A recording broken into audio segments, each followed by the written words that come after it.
everyone, it's Mr. Aaron. Welcome to Book Babbles Middle Grade Edition, where this week we're taking a look at a pretty serious subject, that of addiction. It may not be immediately obvious from the descriptions how this theme ties into this week's selections, but each of them deals with addiction impacting the lives of its characters. Be aware that the books we discuss this week are middle grade titles, but they all tackle some pretty heavy subject matter, so please choose with discretion. Also, minor spoiler alert for our first selection. You've never met anyone exactly like 12-year-old Sarah Nelson. While most of her friends obsess over Harry Potter, she spends her time writing letters to the character of Atticus Finch from To Kill a Mockingbird. She collects trouble words in her diary. Her best friend is a plant, and she's never known her mother, who left when Sarah was 2. Since then, Sarah and her dad have moved from one small Texas town to another, and not one has felt like home.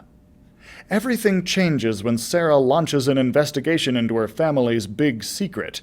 She makes unexpected new friends and has her first real crush, and instead of a typical boring Sarah Nelson summer, this one might just turn out to be extraordinary. So, given the theme of this video, I'm betting you can guess what the big secret is about, hence the spoiler alert from earlier. Now, if you found yourself enjoying The World Ends in April, about a girl who is convinced that an asteroid is going to end all life on the planet, then think about giving this one a try.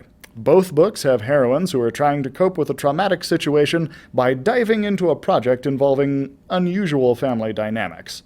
Or, if you really liked how From the Desk of Zoe Washington involved a hush-hush investigation into a family secret, then definitely think about putting this one on your shelf. You can find the ebook of Sure Signs of Crazy on Overdrive and the digital audiobook on Hoopla. We're also getting visual on Book Babbles this week, featuring a graphic novel for middle graders. Let's see what it has in store for us, and also be aware of another minor spoiler alert for this title. Sunny Lewin has been packed off to Florida to live with her grandfather for the summer. At first, she thought Florida might be fun. It is the home of Disney World, after all. But the place where Gramps lives is no amusement park. It's full of old people. Really old people. Luckily, Sunny isn't the only kid around. She meets Buzz, a boy who is completely obsessed with comic books, and soon they're having adventures of their own, facing off against golf ball-eating alligators, runaway cats, and mysteriously disappearing neighbors. But the question remains, why is Sunny down in Florida in the first place? The answer lies in a family secret that won't be secret to Sunny much longer. Another big family secret? My, we sure can be secretive here on Book Babbles.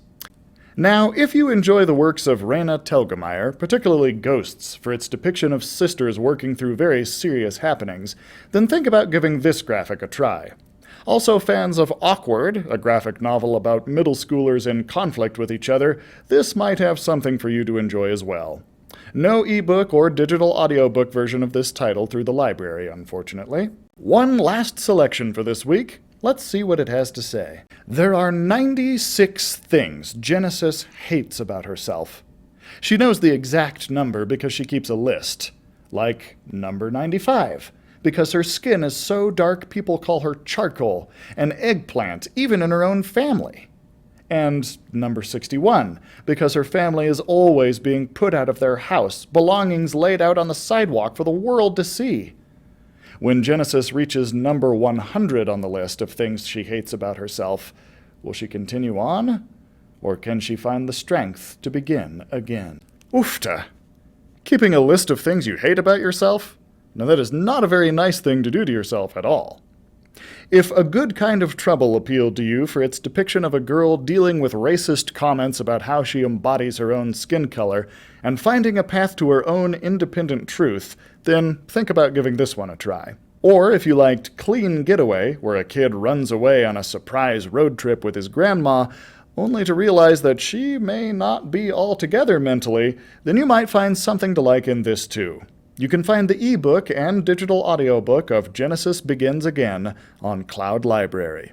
Well, everyone, that's all the babble time we have for today. Thanks for tuning in.